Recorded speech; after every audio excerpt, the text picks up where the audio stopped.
다 함께 찬송가 380장 찬양 드리도록 하겠습니다. 찬송가 380장입니다.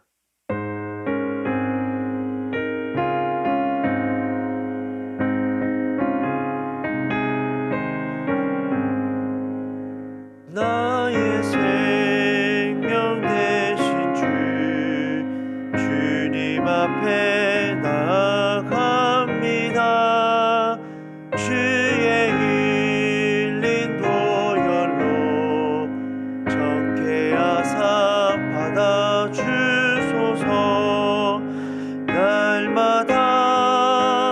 날마다 주를 찬송하겠네.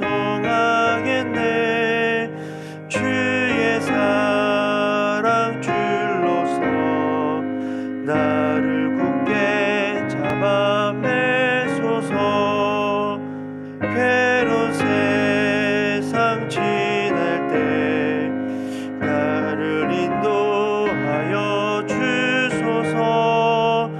주를 믿고 나가면 나의 길을 잃지 않겠네. 날마다 주를 찬송하겠네. 주의 사랑 줄로서 나를 굳게 잡아 매소서. 세상 살아갈 때에 주를 더욱 사랑합니다. 밝고 빛난 천국에 나의 영혼 들어가겠네. 날마다 주를 찬송하겠네. 주의 사랑 줄로서 나를 굳게 잡아 매소서. 아멘. 하나님 말씀은 요한복음 4장 43절에서 54절까지 말씀입니다.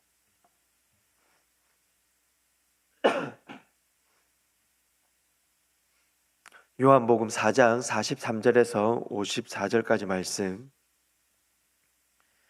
우리 한 절씩 교독하도록 하겠습니다. 이틀이 지남에 예수께서 거기를 떠나 갈릴리로 가시며 친히 증언하시기를 선지자가 고향에서는 높임을 받지 못한다 하시고, 갈릴리에 이르시되 갈릴리인들이 그를 영접하니 이는 자기들도 명절에 갔다가 예수께서 명절 중 예루살렘에서 하신 모든 일을 보았음이더라. 예수께서 다시 갈릴리 가나에 이르시니 전에 물로 포도주를 만드신 곳이라.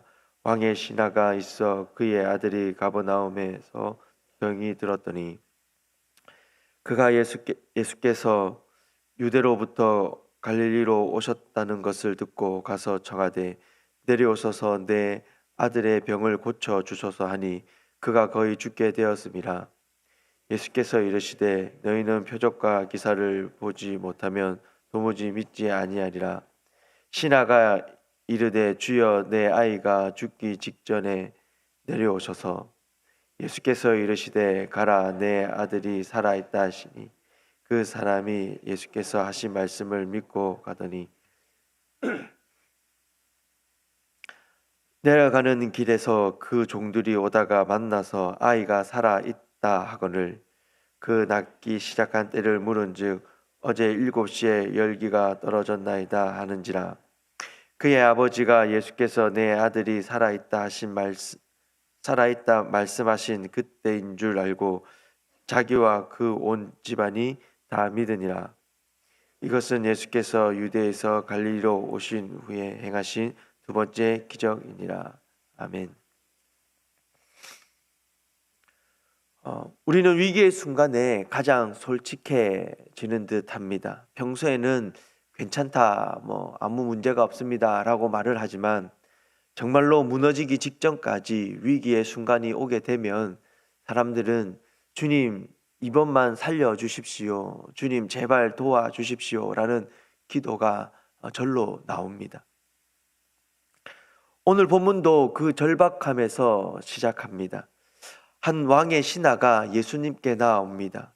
그리고 그에게 예수님께 자신의 아들이 죽게 되었으니 낫게 해달라고 간청합니다.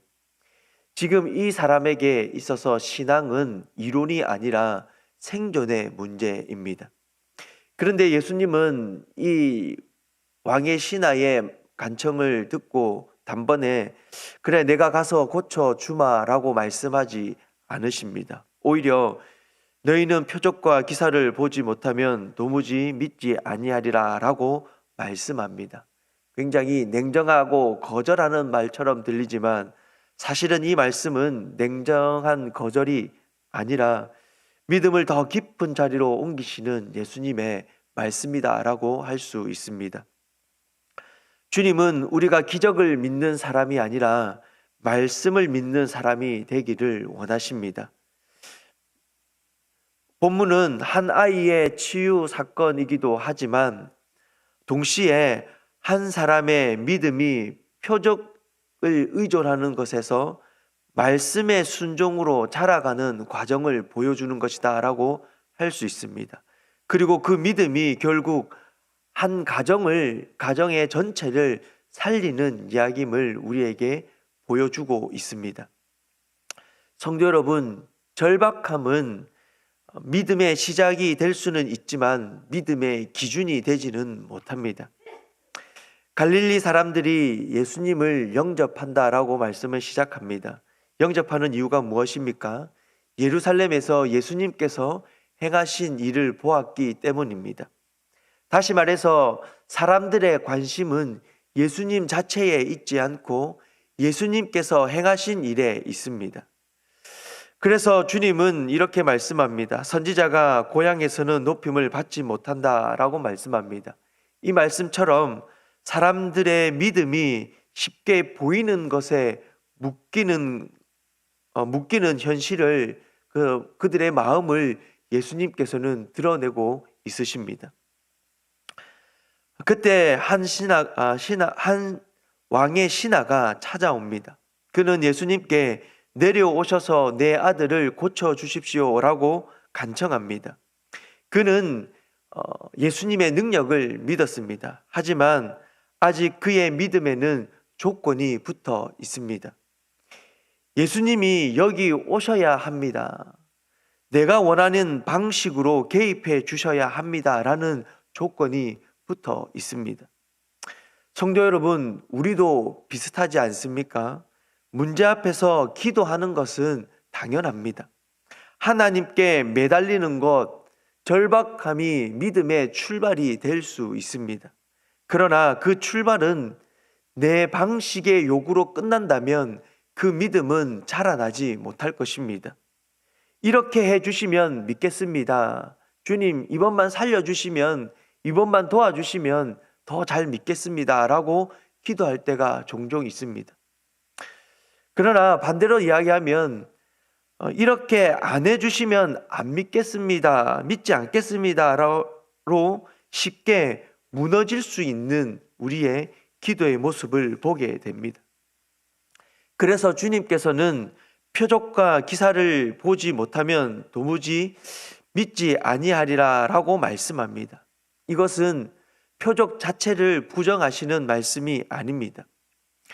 표적을 믿음의 근거로 삼는 그 태도를 흔드시는 말씀입니다. 표적은 은혜이지만 표적이 믿음을 대신할 수는 없습니다. 주님은 이 아버지를 더 깊은 믿음으로 옮기기 위해 그가 붙든 조건을 내려놓고 말씀을 붙들게 하십니다. 아버지는 내려오셔서라고 요청을 하지만 예수님은 내려가지 않으십니다. 대신 단 한 문장으로 말씀합니다. 가라, 내 아들이 살아있다. 우리는 주님께 내려오셔서 이 문제를 좀 해결해 달라고 말하지만 주님은 때때로 우리에게 먼저 가라라고 말씀합니다. 왜냐하면 주님이 원하시는 믿음은 주님이 내 방식대로 움직이시는가가 아니라 내가 주님의 말씀에 순종하는가로 증명되기 때문입니다. 성경은 분명히 기록합니다.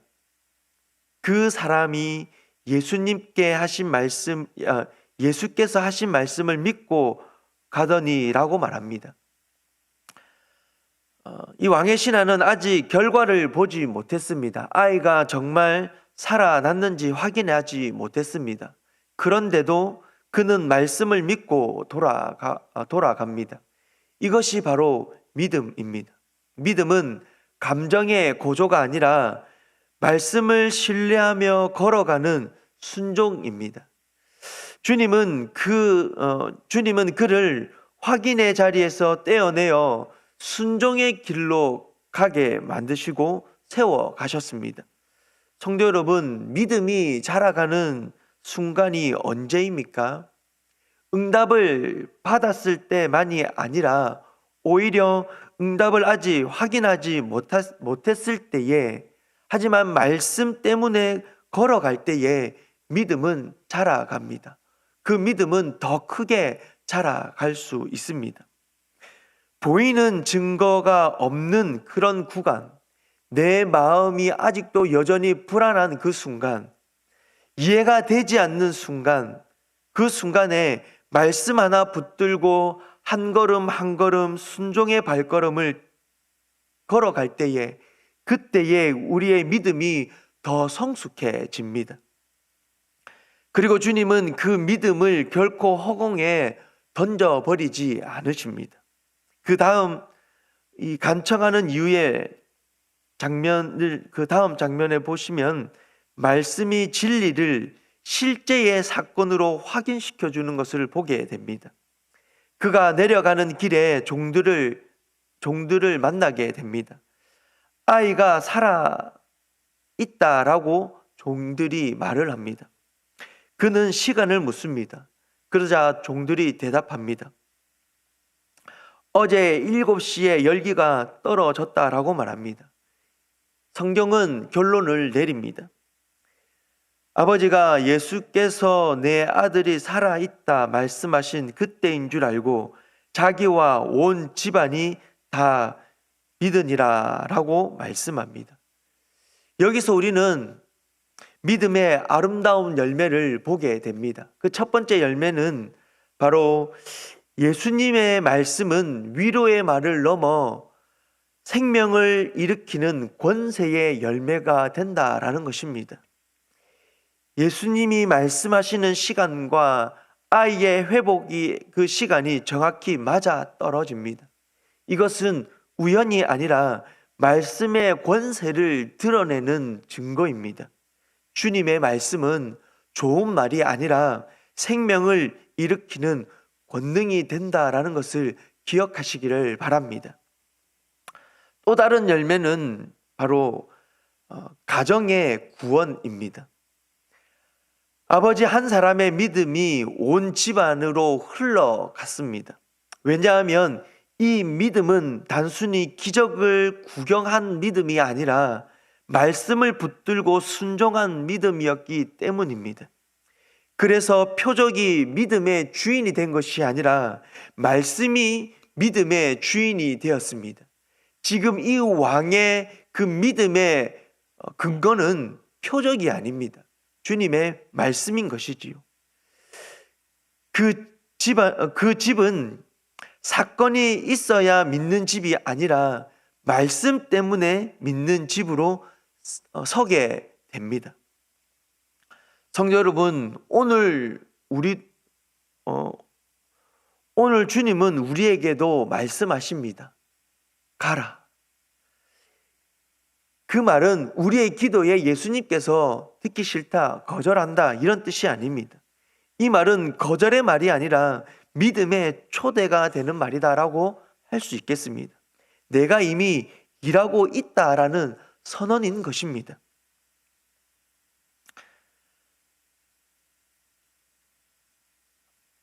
새벽에 찬양을 잠깐 다시 또 하려니까 이게 잘 안 나오는데 그 우리가 잘 부르는 찬양 중에 주가 일하시네 주가 일하시네 신뢰하며 걷는 자에게 라는 그 찬양 가사가 있지 않습니까? 신뢰하며 걷는 자에게 하나님께서 가라 라고 말씀합니다. 그 말은 이미 내가 일하고 있다라는 말씀입니다. 우리가 아직 확인하지 못해도 주님의 말씀은 이미 생명을 일으키고 계십니다. 그 말씀은 권능으로 우리의 삶 가운데에 우리의 기도 가운데에 주님께서 일하고 계십니다. 그러므로 오늘 우리의 응답은 이것이 될 수 있습니다. 주님께서 하신 말씀을 믿고 가는 것입니다. 확인되지 않았지만 보지 못했지만 가라라는 그 하나님의 말씀, 주님의 말씀을 믿고 걸어가는 것, 그것이 우리의 믿음인 것입니다. 그 길 위에서 우리는 반드시 듣게 될 것입니다. 살아났다. 내가 일하고 있다. 이미 그 일은 끝났다라는 주님의 말씀을 들을 수 있게 될 것입니다. 그리고 그 증거는, 그 믿음은 나 한 사람을 살릴 뿐만 아니라 나를 통하여서 나와 함께 살아가고 있는 나의 가정을, 우리의 가정을 살릴 것이고 더 나아가 우리의 공동체를 살릴 것입니다. 더 나아가 일터에서 나와 관계를 맺고 살아가는 그 모든 사람들을 신앙으로 다시 믿음의 길로 다시 인도하며 살려낼 것입니다. 그 믿음의 출발, 그 믿음의 축복의 근거가 되는 그 통로가 되는 저와 여러분들의 믿음이 될 수 있기를 주님의 이름으로 축복합니다. 기도하겠습니다.